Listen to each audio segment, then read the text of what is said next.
औज़ुबिल्लाहि मिनश्शैतानिर्रजीम बिस्मिल्लाहिर्रहमानिर्रहीम। मैं हूँ ज़हर अहमद ख़ान और आप देख रहे हैं मेरा फेसबुक और यूट्यूब चैनल अबलाग टीवी और मेरा Facebook page UK point. Chief justice साहब ने बिल्कुल दुरुस्त कहा है कि कहीं भी इलेक्शन होने या ना होने की बात नहीं करनी। अगर किसी ने करनी है तो अपनी बीवियों से करनी है। ज़ाहिरी बात है, एक तारीख दे दी गई है, उस पर इलेक्शन होंगे। कहते हैं कि सदर मुमलिकत और इलेक्शन कमीशन इस हवाले से मुत्तफ़िक़ हो गए हैं। बहुत अच्छी बात है, मगर अगर माजी की रूगर्दानी की जाए तो पता चलता है कि अभी भी मामलात कुछ अबहम का शिकार हैं। आज हम आपको वो बात बताएंगे जो शायद अभी तक किसी ने नहीं बताई कि आखिर इलेक्शन होने की तारीख क्यों कर दी गई है, इसके पीछे पसे पर्दा है क्या मामलात ऐसे कारसाज हैं। क्योंकि इलेक्शन ना तो पीपल्स पार्टी चाहती है, ना नून लीग चाहती है और ना ही मौलाना फजल रहमान चाहते हैं। ये तो चाहते हैं कि अभी इलेक्शन ना हो। ये सारे का सारा जो भानुमती का कुनबा है, ये जितने भी सारे रेलू कट्टे हैं सियासी, ये मिलकर एक शख्स को भी शिकस्त नहीं दे सकते और यही इन्हें खौफ खाया जा रहा है कि वो जेल के अंदर बैठा हुआ है, लेकिन उसके बावजूद वो इन सब पर भारी है।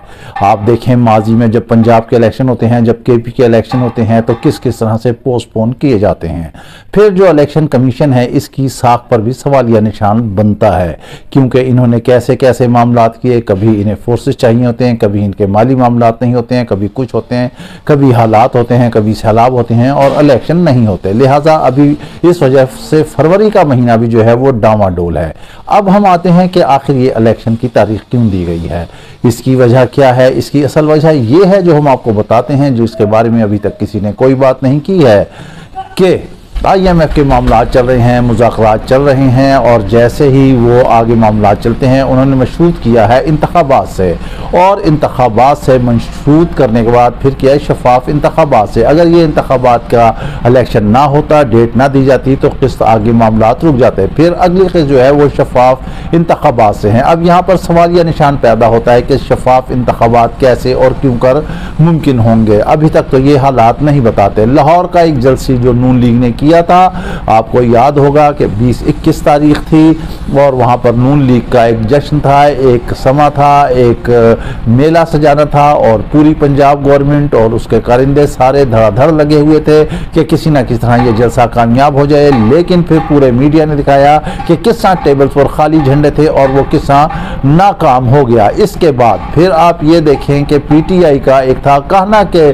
साइट पर इन्होंने अगले दिन ही उसे इजाज़त दी और वहाँ पर गिरफ्तारियाँ की गई और हर तरह से कहा कि उस जलसे को सुबोदाश किया जाए।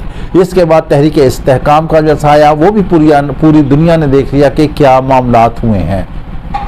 अगर पूरी मशीनरी ही एक शख्स को दबाने के लिए लगी हो तो क्यों कर हो सकता है कि इलेक्शन शफाफ हों। रह गया जो मसला है, जो सियासी मामलात हैं, जो मुखालफतें हैं, वो तो अपनी जगह है, मगर लेवल प्लेइंग फील्ड जो है वो कहते हैं कि सबको मिलना चाहिए। वज़ीर आज़म ने भी ये कहा कि लेवल प्लेइंग फील्ड हमें जो है हम सबको देंगे। नून लीग कहती है, सागडार कहते हैं कि हमें तो कभी लेवल प्लेइंग फील्ड मिली, पीपल्स पार्टी ये कहती है कि हमें नहीं मिली।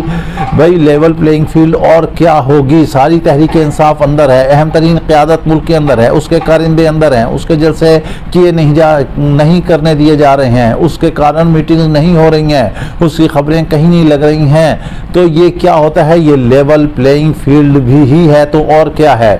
हम आपको बताते हैं, जैसे कि कल एक निजी टीवी पर मुशाहिद हुसैन ने कहा कि वज़ीर आज़म जो नवाज शरीफ हैं उनको वज़ीर आज़म नहीं बनना चाहिए, इन हालात में वो नहीं होंगे। हम उससे 100% इत्तफाक करते हैं कि नवाज शरीफ वैसे भी ये वज़ीर आज़म नहीं बनेंगे, क्योंकि ये मंजूर नज़र नहीं है। जो बाइख्तियार लोग हैं उनके मंजूर नज़र नहीं है। ये आ गए हैं, ये मुल्क में केस अपने माफ़ कराएंगे और फिर यहाँ से खलास करेंगे और शहबाज शरीफ हो सकता है आने वाले वज़ीर आज़म हो, लेकिन आने वाली हुकूमत भी साल 1.5 साल चलने वाली नज़र नहीं आती, क्योंकि अभी तक तो इलेक्शन ही में अभाम है कि देखते हैं कि फरवरी में ये चलते हैं या नहीं चलते हैं या किस साइड पर मामला जाते हैं। बहरहाल इलेक्शन पर मना किया गया है कि इलेक्शन पर बात नहीं करनी। ये सियासी जमातें जितने भी सर जोड़ दें, चाहे जो मर्जी भी कर लें, ये किसी सूरत भी तहरीक इंसाफ को शिकस्त देने के लायक नहीं है।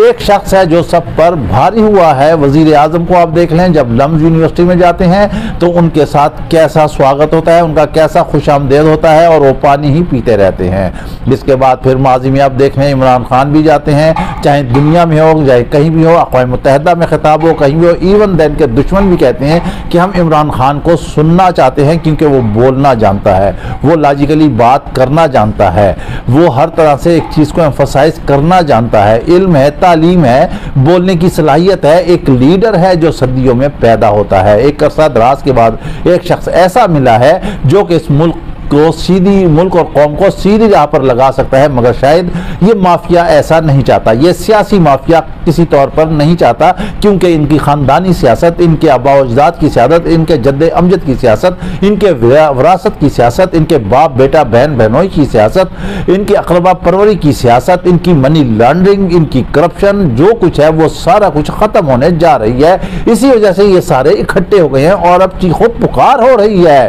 और अब पीपल्स पार्टी भी कहती है, अब नून लीग भी कहती है, अब इस तहरीक इस्तेहकाम पाकिस्तान भी कहती है, मौलाना फजल रहमान भी कहते हैं कि मिलजुल कर जो है वो सबको इलेक्शन होना चाहिए। और फिर नई बात ये करते हैं कि अगर इस मुल्क में कोई हुकूमत कामयाब है तो वो मखलूत हुकूमत है, खुदा का खौफ करें। ये इलेक्शन होने जा रहे हैं, आप ऐसा करें कि इलेक्शन नहीं चाहते तो आप ऐसा करें, बंदर बांट कर लें, पहले से ही तय कर लें कि पंजाब किसके पास होगा, सिंध किसके पास होगा, बलूचिस्तान किसके पास होगा, केपी किसके पास होगा, सेनेट में कितनी सीटें होंगी, सूबाई असम्बलियों में कितने सीटें होंगी। इलेक्शन की जरूरत ही क्या है? आप मखलूत हुकूमत बनाने जा रहे हैं सिर्फ एक आदमी के खौफ से कि वो आपको खाए जा रहा है, क्योंकि उसने आपको नहीं छोड़ना, क्योंकि आपने भी उसको नहीं छोड़ा है। वो एक उसूल की सियासत कर रहा है, वो कह रहा है कि आज़ादी के लिए सऊबतें और बर्दाश्त करना पड़ती हैं, मुसीबतें बर्दाश्त करना पड़ती हैं, कैद-ओ-बंद काटना पड़ती है, जेल काटना पड़ती है, तशद्दुद सहना पड़ता है, बातें सुनना पड़ती हैं, अदालतों का सामना करना पड़ता है। वो तो हमेशा अदालतों के सामने रहा, अब अदालत उसके पास चलकर जाती है। ये भी एक अनहोना वाकया है, एक अजीबो गरीब ये मिसाल है जो तारीख में याद रखी जाएगी। अब वो आगे चल रहा है और ये सियासतदान पीछे जा रहे हैं, चाहे जितना मर्जी सर जोड़ दें, किसी सूरत भी ये उसके मुकाबले में कामयाब नहीं हो सकते। आप उसे जेल के अंदर रखें तो मर्जी, आप बाहर रखें तो आप बिल्कुल ही वॉश आउट, अंदर रखेंगे तो आप मैनेज इलेक्शन होंगे। जी मैनेज इलेक्शन होंगे तो आपको अगली IMF की किस्त जो है मशरूत वो नहीं मिलनी। इसके साथ ही आप हमें इजाज़त दीजिए, अपना ख्याल रखिएगा। वीडियो आपको पसंद आए तो लाजमी लाइक और शेयर कीजिएगा। अल्लाह हाफिज़।